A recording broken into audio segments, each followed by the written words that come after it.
Hey, y'all, you are tuned into the Kickback Reloaded, formerly known as the Kickback DMV, but you know, we reloaded now, like we popping. It's me, Diamond B. Frazier, and I got Black Passion Art with me. What's going on, everybody? What's going on with you? A lot.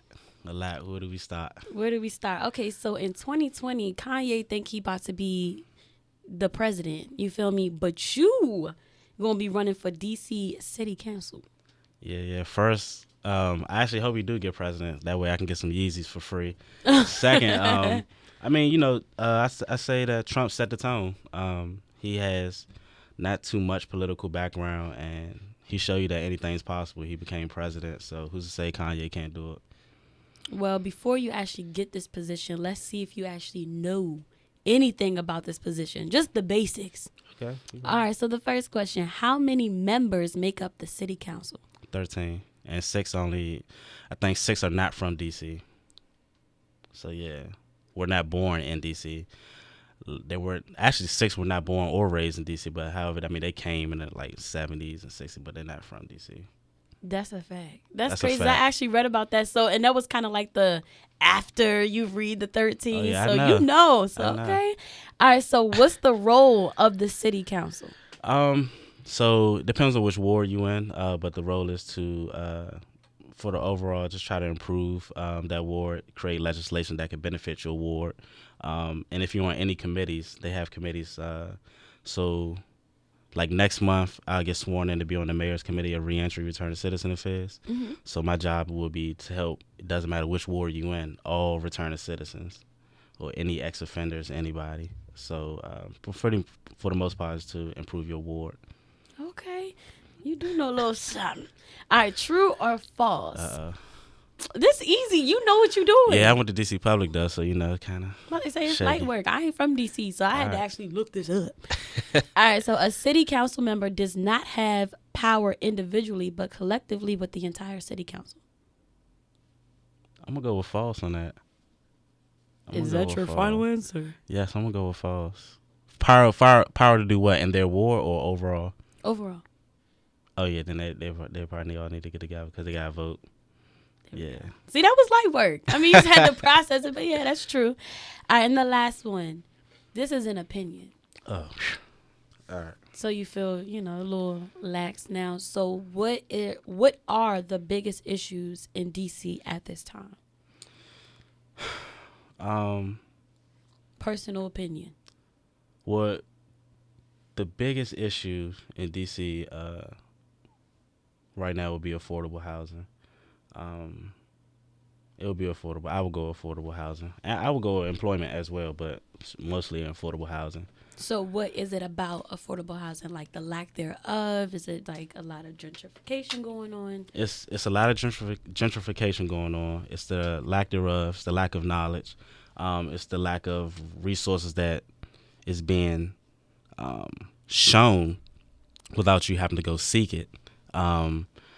The gentrification part is that you have all these stores that are getting newly developed in the urban communities, which means even though they're trying to raise the minimum wage to $15 an hour, when they do that and they put these new stores, your rent still goes up, property tax still goes up, so you're still going to be at the same level, which means now that residents have to move to Maryland, right? Right. So now they're going to do the same thing in Maryland because certain parts of Maryland is changing as well. Blessed. So now you have to go to Virginia, the Commonwealth, and let you get in trouble in Virginia. They got their own laws. Mm-hmm. So it's a system. It's a system, man. And like I said, us as a people, we get discouraged, and we are afraid of the unknown.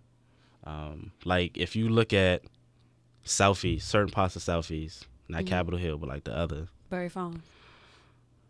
Well, Berry Farms is starting to change as well, but Yeah, yes, like Berry Farms, has. and you look at from where I'm from, like Uptown, you'll think you're in two different cities. Like it's a complete difference. The thing is that the people in Northwest, they'll go down to the Wilson Building, they'll go down there and speak in front of council. I need my alleys changed. I need this fixed up around my house. They go speak on it. The people over there, they want to speak on it. Either they don't know how, or they just scared because they feel like if it fix it up, it's gonna push them out. Right. So it's a mindset, and it's crazy how they try to. I feel like they divide DC. It definitely is a division. Like every quadrant is so different. Even the people that's from there divided. Yes, like and you have this stereotype where Southeast doesn't like Northwest, and Southwest they bougie, Northeast just dirt. Like it's a lot. So how do you think that's created? Because I'm not from DC. I have lived in DC, but just even seeing the social media memes, and it's like, oh, this is Northeast, this Southeast, and it's like different women that are on different calibers that represent that. Like, who do you feel like are putting these things out and causing a division? I feel like it's the people that's uneducated. I don't really feel like it's the officials too much. Reason being because all your stores or malls are more on the northwest side, so Southeast just had this perception that we get all the money on this side and we think we're more elite. When we look over there and be like, well, they put all the programs in Southeast. You get like Southeast has endless programs.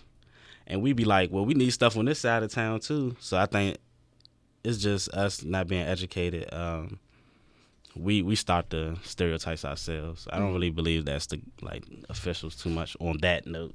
Now how they handle it is probably a little, they could do better. Right. How they use their verbiage, but I think it's us. Even with the DMV, there's already separation, but then you have separation within Maryland, like depending on whether you're from PG or Montgomery County or anywhere else. There's already, and then in DC, it already has its own division. But you also mentioned unemployment, but then in the same sentence, you said they're building like new shops and stores and stuff like that. So don't you just think the average mind will correlate? Now you're creating more jobs. Why do you feel like unemployment is a big issue in D.C. when there's so many different entities and places to work? Because then it becomes a mindset. Because, yes, they create more jobs, but am I qualified for it? You know what I'm saying? Like now, I'm starting looking at myself, and I'm doubting myself because I don't feel like I'm qualified. You know what I'm saying? Mm-hmm. And I don't have nobody to talk to that would motivate me because we all a product of our environment. We all have the same mindset. Right. So when you're hearing negative things all the time, it's kind of hard to find that one positive. Mm-hmm. And that also plays into mental health. Mental health is a huge thing in the black community. Like a lot of other races, they have no problem laying on the couch and talking about their problems. You almost get to the point you be like, okay, that's enough. We'll see you next week. Right. But for us, if I was to tell one of my associates or friends that, I got a mental health problem. Oh, you crazy, man. What's going on? Oh, you psycho. Yes, you know what I'm saying? Not to cut you off, but I really want you to elaborate a bit on the importance of mental health and what it is, because I feel like a lot of uneducated people, when you say the word mental health, it goes to the white dude that shot up the school. Right. And that's, what they think. And it's like mental health is like a psych ward. No. Well, first of all, us as a people, or just in general, we label things we don't understand. Yes. So because we don't fully understand mental health, we say it's crazy. And we're not taking the time to go out and actually educate ourselves, or we don't know where to start to do it. Mm-hmm. But mental health can be like a lot of times. I was speaking with people I know, they think mental health is just medicine. So they gonna put me on some Ritalin or whatever type of medicine, and I'm gonna get crazy and all. But mental health could just be going to talk to somebody. Just like you can schedule, you got Hillcrest, Community Connections, MBI. Like you can go to these places and just talk. Just this what's been bothering me. This is how I think about going about it. What do you think? You know what I'm saying? And can you name those places one more time? So you have Hillcrest, you have Community Connections, and you have MBI. And where are these places located? I believe Hillcrest and Community Connections are in Southeast. Mm-hmm. I'm not sure where MBI at, but those are great places to go for mental health. And is that something you have to have insurance for? You can actually just walk in and they have their set fee and I just come in and talk to you? They do have places I do not know offhand where you can go for free, but I know for those you do have to have insurance. But you can go with, they got collaboratives around DC. You got one in Northeast, Southwest, Southeast, Northwest. You can go and they can link you there. Like at my job, we have DBH, Department of Behavioral Health, and she can connect you to the right provider that fits you. Like, actually, you can interview your therapist. Like, is it a good fit? It's not like That's we just dope. gonna put you there and you got to deal with it, because you never know what type of trauma that person deal with. It could be a fragrance. Your hairstyle may trigger whatever incident I experienced in life. You know what I'm saying? Right. So you have to be kind of mindful what colognes you wear, how you dress, stuff like that. Got you. So, like, for a skeptic or somebody that was hating on you back in the day, and I see you trying to, run for DC city council, and I'm like, bro, you was locked up. Like, why would you even qualify? Like, why do you feel like you're qualified to help people in DC? For one, I believe that I'm probably mostly qualified. Reason because I experienced it. I'm not going off somebody else's experience or just what I see on TV, or just a walkthrough. Like, you got a lot of councilmen that do walkthroughs. Of course, they're gonna make everything look nice that day you walk through. But no, like, I experienced, I did the intake process. I did the where I can't call my loved ones, or I did where money couldn't get on my books. I'd have been in fights, like in jail. So I experienced that whole atmosphere. So I know what needs to happen to make change in that. Like, jail's supposed to be rehabilitation. It's really not. Correct. You know what I'm saying? Like, it's not. And it's people out here that are actually making wave, like Tony Lewis, Ronald Moulton, Eric Weaver, people like that are actually trying to help the people that's incarcerated, like, reach out to loved ones. But you have to realize, yes, that person committed a crime, right? Yes. However, that person does have family, and if you want to break that cycle, we need to put things in place for the child. Like, that's big trauma on the child. So the child need to know how to effectively deal with that to understand why daddy or mommy is locked up. So I believe that I could speak on it better than most, and that's why I believe I would be qualified. One of the reasons why I believe I think I believe it. I mean, just even off camera, you seem very sound. Like, you're not judgmental. You seem very well-rounded, and you come from a genuine space, and you actually see and you're living in the problem, so you know what needs to be changed, not some old weird dude from California that just came over and just to fill the position and collect a check. Because you have to realize city council is a privilege. You work for the people. Like, they vote you in. You work for them. You know what I'm saying? A lot of times people abuse power. It's been times where I'd have reached out to city council to help me, or for better most, actually make you look good in a way, because I live in your ward, and I'm giving out scholarships of my own money, legal money, and I'm a returning citizen. So you could promote that. This is what's going on in my ward. But however, I get the runaround, oh, you got to speak to this person, you got to speak to that person, you're not reaching out. Right. You know what I'm saying? And that's a smack in my face, and I voted for you. And then you have the other council members that just deal with the returning citizens and push the youth to the back. When, actually, you need the youth is the ones is the majority. Yeah. Like, they going to go vote. That's one of the reasons why Trayon in Southeast, why he got voted. The youth love him. So they gonna outnumber, what I'm saying, everybody else. Right. So I just believe that we have to realize that we work for the people. So we all can agree that prison is no rehab at all. They say it is, but it's not. It's not. However, you spoke on that being a good thing for you, like it actually helped change you. If it's not really a rehab, what is it about prison that then made you want to become a better person? So just let me clarify a little bit. Before, it wasn't that I was wild, just getting in trouble. But when you haven't been in trouble to the point where you had to go to jail, you're more reckless, or you don't think about the consequences as much, because you don't know what you know what the consequences are, but you never experienced it. So I used to do stuff, didn't get caught. Nothing drastic and nothing like that, but I was just more, like, stealing out the store. Well, I actually got a file to the police station on this side of the street and the establishment on this side, and me and my friends broke in the store right there. Like, that's directly across. Like, just not thinking about, like, where this can land me. I didn't have a child at the time as well. Right. But when I was incarcerated, all of this is just time. you either gonna come out worse or you'll come out better. Because you can learn, you can sharpen your skills negatively in there. Like I can learn how to be a better criminal in jail, and when I come out, put it to work, or I can learn how to be a better citizen. And when I was in there, I just had time. I was like, my son is 2.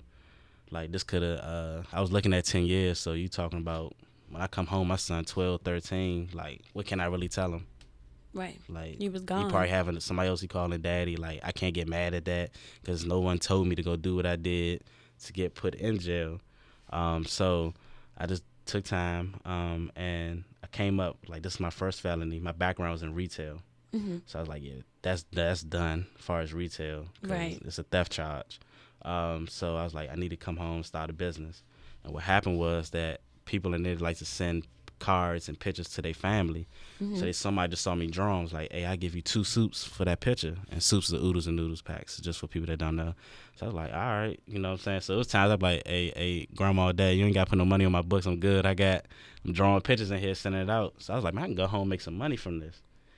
Is that a talent that you developed while you were in there, or you've always been good at art? Well, I've always been good at art. I had opportunity to go to Duke Ellington. However, I did not take it because of the stereotypes, me listening to the wrong people, me not doing my own information because I played sports. So I went to Dunbar and Coolidge. And I didn't know that if a school doesn't have sports, you still can play at the school you were at or any other school. And then,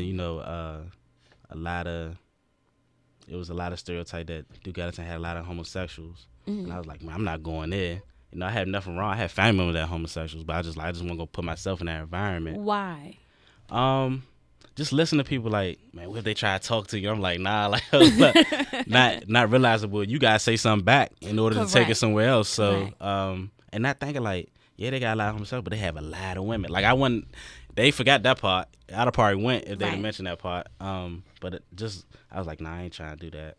And then I didn't really want people to know I draw. I used to draw a lot of like Dragon Ball Z stuff like that. 'Cause that's how I learned how to do shapes and stuff, like with the hair and all that. And so really a lot of people didn't know. I had drawings in the newspaper, but like people didn't really read the newspaper, in high school back then. So ain't nobody know. But, I did. I was up in the comic section. Oh yeah. That was because like I always loved reading, but it was just fun like learning like satires and like little witty stuff and like reading the little short stories. It was kind of cool. So yeah, I definitely did, but not the average person. Don't just sit and open it. So then you get out and you do Black Passion Art, which is who you are, Black Passion Art. What is that about? What is it came about? What is it now? So the first name I had was Lee Mazin Art, because my name was Leon. I felt like I was amazing. I was doing art, right? So I think the hardest part, almost with any business, is kind of creating a name. Like you have so many names go through. But I actually started Black Passion Art with working with exotic dancers. I was like doing photo shoots for them, putting them in magazines, almost like a management style. And somebody told me like, yeah, you don't want that image of you. And I was like, yeah, you're right. So I switched it up. I did that for like a month or two because I had a lot of friends and a lot of my exes were exotic dancers. So it was kind of easy for me to navigate in that lane. So somebody gave me, I can't remember, somebody just gave me $20. I can't remember who. I wish I could find that person gave me $20. And I went to Michael's, bought a 5-pack of canvas, and I sold each canvas for $60. So that's how I started creating profit. And then when I got my job, I learned solution-focused brief therapy. So I said, oh, this is a great way to engage, right, with people. And then I learned practices and approaches from art therapy. So I said, let me take this, mix it with that, and impact child development. So I started doing little shops with the youth. I did some things at my sister place. That's a place where women and children been abused by domestic violence go. I did stuff at churches events when they had their little community day. And a lot of times kids go through trauma, but they really can't speak on it. But if you know how to really talk to them, a lot of times they could draw it and show you like, this is mommy, this is daddy, this happened, Yes. So I just learned how to mix that up. And there's a place called Safe Shores in D.C. I would encourage you guys to go. it would change your life. What kind of place is it? It's a place where kids go that's either been abused or removed. Mm-hmm. But just in whole, they do a whole walkthrough. Like they do like a little mini orientation. Like I even go with you if we go. Like it's great. Like it would touch you. Like I actually left crying. Like just to see the stuff that the kids go through. Mm-hmm. And it's a child. Like they don't have versus an adult. They don't have the strength to fight back. Like it's just helpless. And it just changed my whole mindset and just focus more on like I just want to help the community. Mm-hmm. So that's where it came, and I started doing a scholarship, giving out $1,000 to graduating juniors or junior or seniors from high schools, and that was from in memory of my best friend. My best friend got killed 2 years after high school, and it kind of changed my life, like drastically. Like this is somebody I live with. That if you see me, you see them, and for them to get taken, and me and my other friends were supposed to go that night with them. It used to be a club called Love nightclub. We didn't go that night, and he went with some other friends, and that's the night it happened. So we all kind of had like that guilt type of thing. Right. And I told his mother that I wanted to do something in memory of him, that have his name live on, and she allowed me to do the scholarship in memory of him. So each year we pick a winner. I have a scholarship board, and they pick the winner, and I go present the award. But this last year was special though. This year we got the inmates at CTF, the juvenile jail. They picked the winner, and they wrote letters of encouragement how the scholar, by them being in the process, have encouraged them. Because I go over there on community day, career day to talk to them. So it's that's real powerful dope. right there. Yeah. All right, so we're going to get into with it or quit it. I'm going to give you a statement. You tell me if you with it. That means you agree. Quit it, like, nah, I don't. All right. All right, so affordable housing enables laziness. Create a job for yourself instead of relying on government assistance. Are you with that or you quit that? Quit that. Why? I don't believe it creates laziness. Because some people actually need help. Like even though it's affordable, the government is only, or whoever is only paying a certain amount. Correct. So you still have to work to bring that other amount in. Mm-hmm. I think that it's just that where they have the affordable housing located, from my experience, most of them are in Southeast. You have some like in Northwest, certain areas, but it's like a minimum. Like you only can have like 10 units or something like that in that building, but most of them in Southeast. So that whole environment's still negative. Right. So that's all you're hearing. Even when you think you're doing good, you still got somebody that's knocking you down. So that just, tear down their character, their motivation. Mm-hmm. But that doesn't mean they're lazy.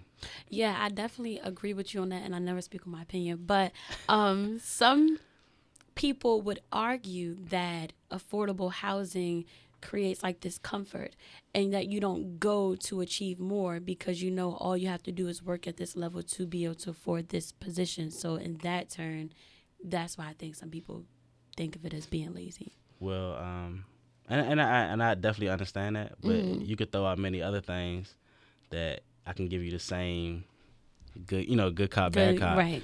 Like food stamps, you can go there. Even if you want to turn it to a negative, even with like selling drugs, you're still looking for like a buyer that like I can give you a scenario on everything. So like for that person that's saying they probably never experienced it, and I guarantee somebody in their family is on affordable housing, and they need to just look more into it. Probably.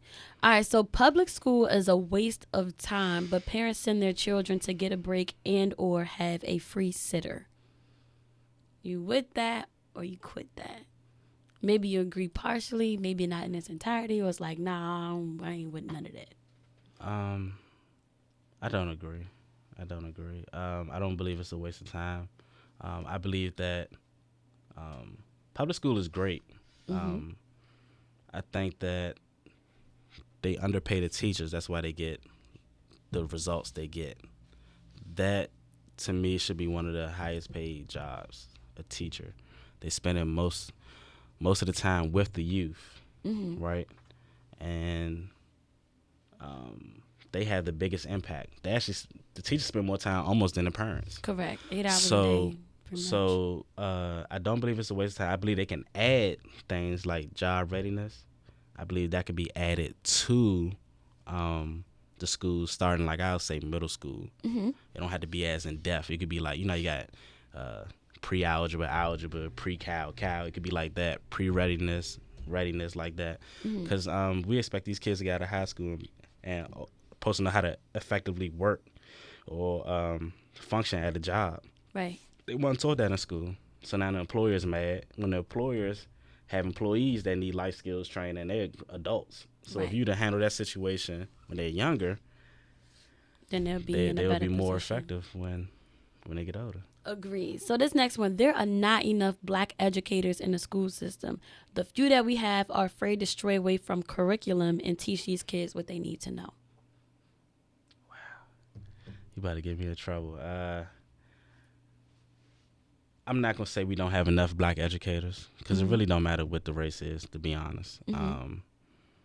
It's really where the heart is at and what's the right thing to do. However, I do agree with the second part of that. They do not teach the kids what should be taught. For example, like Black History Month, we always focus on slavery. Right. We never really focus on the kings and queens of Africa, and that's frustrating. So we always showing the kids the oppression, and we're not realizing that we're kind of building hate or teaching the kids hate ourselves. Right.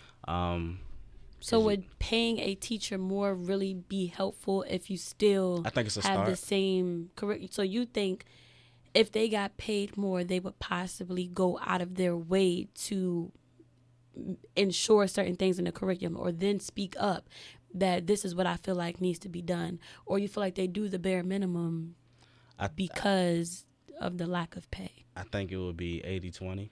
I do believe that they would do more. That's like in any job. If you get an incentive, you're going to want to go harder so you can keep getting incentives. Right. So I do believe if the teacher get paid more, they'll be willing to give more effort,